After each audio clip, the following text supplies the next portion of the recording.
Hello guys. तो आज हम बात करेंगे कि अपना वेट लॉस कैसे करें। और ये जितनी भी मैं आपको एडवाइजेस देने वाला हूँ सब कुछ साइंटिफिक फैक्ट्स पे आधारित हैं।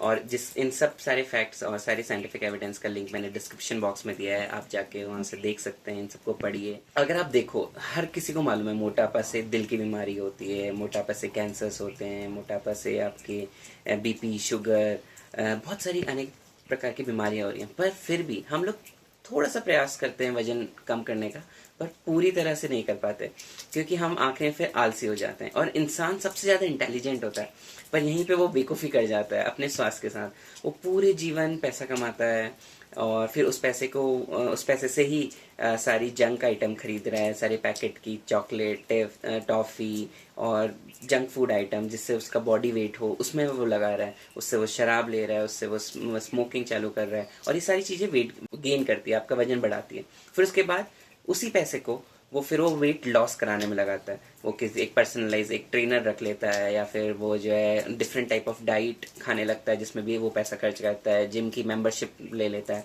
और फिर उसके बाद वो उसमें लगता है। तो अल्टीमेटली पूरा पैसा वेस्ट है। और अगर आप मोटापे से अगर बीमारियां लेंगे, फिर उन बीमारियों की इलाज के लिए आपको जो है पैसा खर्च करना पड़ेगा। तो मैं अब आपको जो टिप्स बताना चाहूँ, उससे आपका काफ़ी ज़्यादा पैसा बचेगा। तो अब पहले हम देख लेते हैं कि हमारे पास क्या क्या ऑप्शन है। जब आप ऑप्शन देखते हैं तो लोग आपको बताएंगे कि ब्लैक कॉफ़ी पियो, उससे वजन कम होगा, पर ब्लैक कॉफ़ी से लोगों को बहुत ज़्यादा एसिडिटी होने लग जाती है।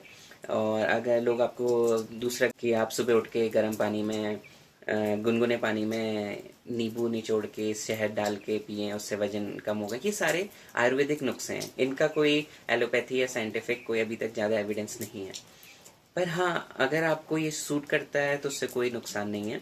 पर हाँ, अगर आप देख लीजिए कि जो गुनगुने पानी में आप शहद ना डालें, बिकॉज मार्केट में जितने भी शहद हैं सब सब में चीनी मिली रहती है, और चीनी से आपका वजन फिर बढ़ेगा। तो आपको चीनी उसमें कुछ मत मिलाना। फिर अगर जो दूसरा आजकल चल चल रहा है, कीटो डाइट या फिर इंटरमिटेंट फास्टिंग, इन सब के कीटो डाइट्स के तो डेफिनेटली बहुत ज़्यादा साइड इफ़ेक्ट्स हैं, लोगों को मालूम है। आप लोग थोड़ा कम करने लगे हैं, नई नई डाइटें आती रहती हैं मार्केट में, कुछ ना कुछ सेल आउट करने के लिए, कुछ ना कुछ बेचने के लिए। अभी जैसे आजकल इंटरमिटेंट फास्टिंग चल रहा है, तो अब इंटरमिटेंट फास्टिंग का लॉन्ग टर्म में क्या इफेक्ट पड़ेगा उसका अभी तक हमारे पास कोई सबूत नहीं है। इंटरमिटेंट फास्टिंग किस लोगों को करना है, कितने घंटे करना है, एक दिन छोड़ के करना है, या फिर इंटरमिटेंट फास्टिंग जो है हर किसी के जॉब को सूट नहीं कर सकता। स्टूडेंट नाइट, किसी का नाइट शिफ्ट चल रहा है, कोई होम मेकर है, उसको सूट करेगा नहीं करेगा। बहुत सारी प्रॉब्लम्स है जो इंटरमिटेंट फास्टिंग से रिलेटेड है। तो इंटरमिटेंट और ये सारी फास्टिंग, जितनी भी आप नए नए तरीके की डाइटिंग, जितनी भी आप तरीके की डाइट चालू करेंगे, उन सब के बहुत ज़्यादा नुकसान होते हैं। किसी से चक्कर आ सकता है, बीपी कम हो सकता है, आपके न्यूट्रिशन की डेफिशिएंसी हो सकती है, मिनरल विटामिन, जिसके कारण मुंह में छाले पड़ जाते हैं। लोगों को जो है पथरी हो जाती है, गॉल ब्लैडर की, पित्त की थैली की पथरी, गठिया रोग भी हो सकता है। तो ये सारी डाइट्स के नुकसान भी हैं। तो करेक्ट सलाह क्या है? तो करेक्ट सलाह ये है कि हम लोग को बैलेंस डाइट लेनी है। हर चीज़ से छोटा छोटा छोटा करके एक एक पोर्शन होना चाहिए। साग सब्जी का, सब्जियां, फल, उनसे थोड़ा कुछ पोर्शन, गेहूँ, चावल, बाजरा, इन सब से थोड़ा एक पोर्शन, फल फूल होने चाहिए हमारी डाइट में, जो सीजनल फ्रूट्स हैं। और हमें अपनी क्या करना है, जो हमारी लाइफस्टाइल है, जीवन शैली है, उनको बदलना है। स्मोकिंग, अल्कोहल, इन सबको छोड़ना पड़ेगा। अगर किसी को नाटक देखते हुए, टीवी देखते हुए ज़्यादा खाने की आदत है, तो वो सब छोड़ना पड़ेगा। अपना एक रूटीन बनाइए, उसमें देखिए आप कब कब खाना खा रहे हैं और कहाँ कहाँ से क्या क्या, अगर कोई फालतू चीज़ या जंक फूड या कूड़ा कचरा जो भी आ रहा है, आपको उसमें से वो सब चीज़ें हटानी पड़ेगी। उन सब चीज़ों को आपको टारगेट करना पड़ेगा कि हाँ, मुझे ये नहीं खाना है, मुझे ये सब हेल्दी है, ये सब करना है। और डेफिनेटली इन सब चॉकलेट, टॉफ़ी, इन सब के भी आप कभी कभार थोड़ा पोर्शन ले सकते हैं, इतना कुछ ज़्यादा नुकसान नहीं होगा। पर आपको कभी कभार लेना है। वो डेली या फिर आपके रूटीन में आ रहा है, आपका वेट गेन हो रहा है, तो वो आपको ज़्यादा आपके शरीर को नुकसान करे। लोग हमेशा सरल रास्ते की तरफ बढ़ना चाह रहे हैं। वो चाह रहे हैं एक टैबलेट दे दो, उससे वजन कम हो जाए। टैबलेट में भी पैसा खर्च करेंगे और टैबलेट्स के भी काफ़ी ज़्यादा साइड इफेक्ट है। लोग मेहनत नहीं करना चाह रहे हैं। लोग अक्सर जो है अपना वजन लॉस कर लेते हैं, फिर उसके बाद उसे मेंटेन नहीं कर पाते। उसके बाद वो अगेन फिर से उसी चीज़ में चले जाते हैं और फिर वेट गेन हो जाता है। फिर बोलते हैं कि डाइट काम नहीं कर रही, एक्सरसाइज करना काम नहीं कर रहा। ये नुस्खे मैंने भी फॉलो करे। तो पहला नुस्खा है, आपको देखना पड़ेगा कि कारण क्या है। अगर आपका कारण है वज़न बढ़ने का थायराइड, कुशिंग डिजीज़ या फिर कोई भी मेडिकल कंडीशन, तो आपको उसको उसकी जांच करवानी है और उसका इलाज कराना है। अगर आपका कारण है कि आपकी डाइटरी हैबिट ख़राब है, आपके उसमें ये बाहर का खाना ज़्यादा है, तो आपको उसे कम करना पड़ेगा। आपका है कि लेट नाइट ईटिंग है, आप बहुत देर रात को बहुत देर से खाना खा रहे हैं और बहुत ज़्यादा खाना खा रहे हैं, जो कि पेट में जाके फर्मेंटेशन हो जाता है और उससे और ज़्यादा मोटापा बढ़ता है, तो आपको वो कम करना पड़ेगा। रात का खाना थोड़ा कम करना पड़ेगा। अक्सर मोटापे का ये भी कारण होता है, किसी की नौकरी ऐसी होती है कि जिसके कारण उसका वजन बढ़ते रहता है, लाइक बैठे रहने की नौकरी हो गई, लाइक जैसे कोई ड्राइवर है, इवन डॉक्टर लोग भी हमेशा मोस्टली बैठे रहते हैं, तो वो लोग भी अक्सर वजन बढ़ा लेते हैं। या एग्ज़ाम का स्ट्रेस होता है स्टूडेंट्स का, तो स्ट्रेस में ज़्यादा खाते हैं, उससे ज़्यादा मोटापा होता है। तो हमें उन चीज़ों का कारण देखना है और उनको जो है उन चीज़ों को कम करना है। लाइक जैसे किसी की बैठे रहने की जॉब है, तो बीच बीच में उसे उठना है, हर 2-2 घंटे में उठ के थोड़ी देर एक वॉक ले सकता है, या फिर थोड़ी देर खड़े होकर काम कर लो, या फिर आपको जो है शाम को आप एक्सरसाइजेस कीजिए।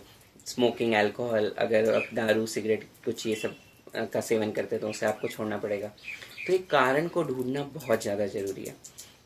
सबसे ज़्यादा जो आजकल जो नया चलन है वो है आपके mobile application like Zomato, Swiggy, Foodpanda etcetera. बहुत सारी ज़्यादा ऐप्स आ चुकी हैं जिनसे आप खाना ऑर्डर करते हैं और आपको फिर उसकी लत लग जाती है। वो आपको नोटिफिकेशन भेजते हैं ईमेल में, एसएमएस में, और आप बार बार ऑर्डर करते हैं। और वो खाना भले वो कितना ही हेल्दी बोलें, पर वो घर के खाने के मुताबिक उतना हेल्दी नहीं होता। और ये सारे जो बिजनेसमैन हैं, ये लोग चाहेंगे कि कोई भी खाना पकाना ना सीखे, इसलिए वो आपको बहुत ज़्यादा नो कुकिंग ऑफ़र देंगे, बहुत ज़्यादा, इतने ज़्यादा आपको ऐसे ऐसे ऑफ़र देंगे कि आप मना नहीं कर पाओगे। तो बेस्ट ऑप्शन है, इन सबको आप अपने फ़ोन से डिलीट कीजिए और इन सारे एसएमएस, ईमेल, इन सब अनसब्सक्राइब कर लीजिए, ताकि आपका ध्यान उस तरफ ना भटके। और अगर आपकी मजबूरी है इनसे ऑर्डर करना, आप नहीं ले जा पा, आपको ऑफिस में लंच के टाइम में खाना खाने में दिक्कत होती है आपको, तो बेस्ट है। तो इसका सबसे अच्छा ऑप्शन है कि अगर आप एक ग्रुप में रहते हैं या फिर आप अकेले भी रहते हैं, तो आप एक कुक हायर कर सकते हैं या फिर कहीं से होम कुक मील का एक टिफ़िन लगा सकते हैं और टिफ़िन कैरी कीजिए। थोड़ा बहुत शर्म में भी, अगर किसी को लगता है कि थोड़ा ऑकवर्ड है, वो सहज महसूस नहीं करता टिफ़िन कैरी करने में, पर वो उसके लिए हेल्दी ऑप्शन है और वो आपको काफ़ी सस्ता पड़ेगा। आप अपना मंथली अगर आप खर्चा देखेंगे इन ऐप्स में, तो आपका बहुत ज़्यादा खर्चा होता है। ये सारे ऐप का कुछ फ़ायदा भी है, ये ऐसा नहीं है कि इनका फ़ायदा नहीं, पर उनका एक लिमिटेड फ़ायदा है और हमको उसी सीमा तक रखना चाहिए। अगर आप इन्हीं ऐप्स में इतना ज़्यादा डिपेंडेंट हो जाएंगे, तो फ्यूचर में बहुत ज़्यादा दिक्कत होगी। तो खाना बनाना एक ऐसा कौशल है, ऐसा स्किल है, life saving skill I will say, survival skill I will say, because ये अगर आप इस कौशल को सीखते हैं खाना बनाना, ऐसा नहीं कि लड़कियों को सीखना है, लड़कों को भी सीखना है। बिकॉज मैं घर से इतने साल बाहर रहा, आपको हर जगह घर जैसा खाना या अपनी पसंद का खाना नहीं मिल पाएगा, तो आपको सीखना चाहिए और कभी भी काम आ सकता है। और अपने बच्चों को भी, मैं तो कहूँगा कि छोटे बच्चों को भी थोड़ा बहुत छोटे मोटे आइटम खाना बनाना आना चाहिए, ताकि वो अपना गुजारा कर सकें। जो टोटल फंडा है वेट लॉस का, वो है कि आपको जितने भी फालतू चीज़ों से आपकी कैलोरी आ रही हैं बाहर के पैकेट के आइटम से, वो आपको कम करनी है। और जो भी आप कैलोरी ले रहे हैं उसकी क्वालिटी अच्छी होनी चाहिए, लाइक अनाज होना चाहिए, फल फूल होने चाहिए, सब्जी होनी चाहिए। और आपको अपना जो कैलोरी जो आप ले रहे हैं उसको आपको बर्न करनी है, अपने मोटापे को बर्न करना है। उसको बर्न कैसे करेंगे? आपको एक्सरसाइजेस करनी है। एक्सरसाइज में मैं आपको क्या बोलूँगा, टोनिक एक्सरसाइजेस कीजिए, जी, लाइक आपके चलना फिरना, भागना दौड़ना, स्विमिंग, ये सब आपका ज़्यादा फ़ायदेमंद है। इसको बीपी वाले मरीज़ भी कर सकते हैं। जो जिम वाला फंडा है, जिम में आप पहले पैसा खर्च करोगे ट्रेनर पे, और फिर लोग आपको प्रोटीन शेक्स पिलाएंगे, या फिर आपको जो है पर्सनल ट्रेनर रखना पड़ेगा, मेंबरशिप लोगे, फिर बाद में शायद आप छोड़ दो, तो बहुत ज़्यादा आपका पैसा भी बर्बाद है। आप जिम की वजह क्या कीजिए, आपके जहाँ का समुदाय में जो पार्क हैं उनको आप ज़्यादा इस्तेमाल कीजिए। और उनमें आजकल शहरों में तो मशीन भी लगी है, ओपन जिम कहते हैं उन्हें, आप उन्हें भी इस्तेमाल कर सकते हैं। और जो जिम वाली एक्सरसाइजेज हैं वो दिल पे ज़्यादा प्रेशर करती हैं, बीपी वाले मरीजों को नहीं करना चाहिए। और जब स्टार्टिंग में आप जिम या फिर एक्सरसाइज या जो भी चालू करेंगे, तो आपकी डाइट बढ़ेगी। आप अपना कैलोरी बर्न करोगे, तो उसके साथ साथ आपकी डाइट बढ़ेगी। पर आपको ध्यान रखना है कि आपको डाइट नहीं बढ़ाना। अगर आप डाइट बढ़ा दोगे, आपने जितना भी खाया आपने उतना ही बर्न करा, और जो आपका पुराना मोटापा है वो भी बचा है, तो आपको क्या करना है कि आपको अपनी डाइट सेम रखनी है। वरना अक्सर क्या करते हैं लोग, डाइट बढ़ा देते हैं, फिर बाद में जिम जाना छोड़ देते हैं और डाइट फिर वो मेंटेन रहती है और उनसे मोटापा और बढ़ जाता है। तो आपको ये चीज़ बहुत इंपॉर्टेंट है और आपको याद रखना है। अब तीसरा फंडा है डाइट। डाइट डेफिनेटली आपको बैलेंस डाइट लेनी है, सब चीज़ का छोटा छोटा पोर्शन। आप घी भी ले सकते हैं, घी भी नुकसानदायक नहीं है। 1 चम्मच घी आपकी डाइट में 5 से 7% सैचुरेटेड फैट हो सकता है। और आपको जो है धीरे खाना खाना सीखना है, खाने को अच्छे से चबाना है। खाने के बाद चम्मच आप थोड़ी देर रख सकते हैं। उससे क्या होगा, जब आप, क्योंकि पेट भरने में थोड़ा टाइम लगता है और लोग क्या करते हैं, ऊपर तक खाना खा लेते हैं और फिर उसके बाद सो जाते हैं, जिसे फूड कोमा क्या भी कहते हैं। पर उससे जो है ज़्यादा मोटापा पड़ता है। आपको कम सीमा में खाना है, थोड़ा थोड़ा खा सकते हैं। और आपको देखना है कि कहाँ से आपकी गंदी कैलोरीज, मतलब कहाँ से आप जो है ये पैकेट आइटम्स लेने। पैकेट के केवल 3 ही आइटम अच्छे हैं, दूध, दही और घी। इसके अलावा पैकेट का कोई भी आइटम लीजिए, बिकॉज पैकेट के आइटम में सबसे ज़्यादा नमक, चीनी रहेगी, ताकि वो लंबे समय तक चल सके। ये आपका कोई भी ब्रेड, बिस्किट, पैकेट का कुछ भी आइटम आप कोशिश करिए कि आप उसे अवॉइड करें। को जो भी आप खा रहे हैं, खाने से पहले उसका पैकेट या फिर कोई भी उसके बारे में पढ़ लें कि उसमें कितना, रीड बिफोर यू ईट। तो आपको पहले पढ़ना है कि उसमें कितना शुगर है, कितना कार्बोहाइड्रेट है, कितना फैट है, और उस हिसाब से आप नाप तोल के खाइए और हर चीज़ को देख देख के खाइए। तो उससे जो है आप थोड़ा हेल्थ कॉन्शियस भी बनेंगे और आपके स्वास्थ्य को ज़्यादा लंबे समय तक फ़ायदा होगा। अगर ज़्यादा भूख लगती है और आपको लग रहा है कि आपका आज का कोटा पूरा हो चुका है खाने का, तो डेफिनेटली कुछ फ्रूट ले लीजिए, कुछ पानी पी लीजिए। उससे आपका पेट भी भर जाएगा और आपके लिए आप हेल्दी भी रहोगे। जो चौथा पॉइंट है वो है आपका मोटिवेशन। क्योंकि मैंने जैसे बोला, स्टार्टिंग में आपका वेट लॉस होगा। जब स्टार्टिंग में आपका वेट लॉस हो रहा है तो वो आपका पानी लॉस हो रहा है शरीर से, उससे सिर दर्द होगा, कंसंट्रेशन करने में दिक्कत होगी, पर आपको अच्छा लगेगा। आप वेइंग मशीन में दोगे, आपका 2 किलो 4 किलो वजन कम हो गया, फिर उसके बाद कांस्टेंट हो जाएगा। उसके बाद से उससे ज़्यादा पानी वेट लॉस नहीं होगा।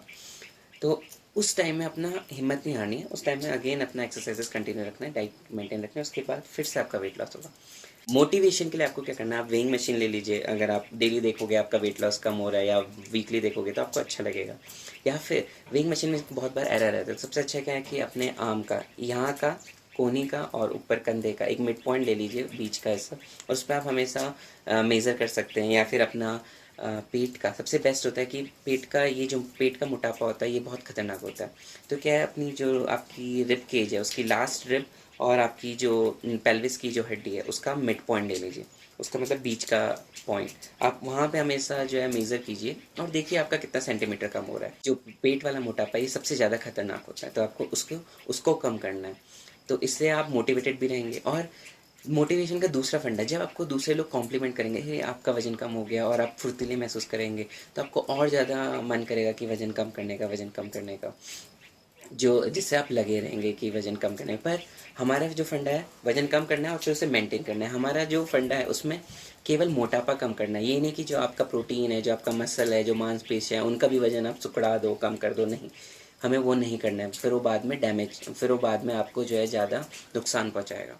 जो अक्सर लोग गलती करते हैं, वो क्या करते हैं, बहुत जल्दी वेट लॉस करने की कोशिश करते हैं और उससे बहुत ज़्यादा नुकसान होते हैं। हार्मोनल प्रॉब्लम्स हो सकती हैं, गठिया हो सकता है, और आपकी बीपी कम हो सकता है, न्यूट्रिशन डेफिशिएंसी हो सकती हैं। जो गाइडलाइन अभी कहती है आपको कितना वजन लॉस करना है, हफ्ते में केवल आधा किलो, ये टाइम ड्यूरेशन, या फिर आपका जितना बॉडी वेट है उसका 10% अगले 6 महीने में।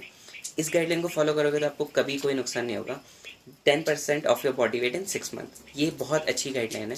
आप इसी को फॉलो कीजिए, आपको कभी किसी को कोई दिक्कत नहीं आएगी। जल्दी का काम शैतान का, जैसा कहते हैं। आप जितना जल्दी करने की कोशिश करेंगे उतना ज़्यादा आपको नुकसान देगा। और जो दूसरी चीज़, जो गलती लोग करते हैं कि एक्सरसाइज करने के साथ साथ डाइट का भी इनटेक बढ़ा देते हैं, हमें वो नहीं करना है, वो गलती नहीं करनी है। अपना जो है केवल मोटापा कम करना है। अपना जो आपका आइडियल बॉडी वेट है, आपको हमेशा आइडियल बॉडी वेट मेंटेन करना है। आइडियल बॉडी वेट कितना क्या है, आपका जितना हाइट है सेंटीमीटर में, उससे 100 माइनस कर लीजिए।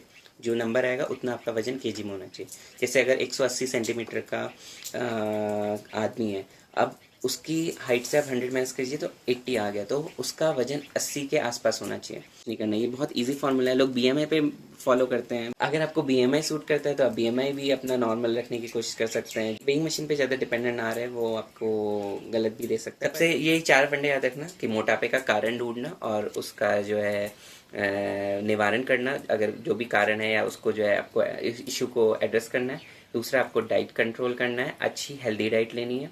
तीसरा, आपको थोड़ा बहुत रेगुलर एक्सरसाइज करनी है। और चौथा जो है आपको मोटिवेटेड रहना है और हेल्थ कॉन्शियस रहना है।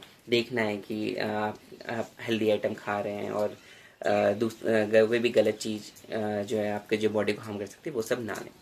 तो आप ये सब टिप्स फॉलो करिए और अब कमेंट सेक्शन में बताइए अगर आपको कोई भी दूसरी साइंटिफिक बेस्ड टिप्स हैं, और देखते हैं कि ये कितना आपको फ़ायदा करती है। और ज़रूर मुझे कमेंट बताइए, मुझे बहुत अच्छा लगेगा आपके बारे में जान के। ये सारी टिप्स मैंने भी फॉलो करी और मैंने भी वेट लॉस करा, पर हाँ मेरी भी कोशिश रहेगी थोड़ा मेंटेन करने की। और ये सारी टिप्स आप फॉलो कीजिए, डेफिनेटली आपके काफ़ी ज़्यादा पैसे बचेंगे। और मुझे बताइए कि आपको कैसी लगी। मिलते हैं अगली वीडियो में किसी अगले टॉपिक के साथ। See you guys, tata bye bye.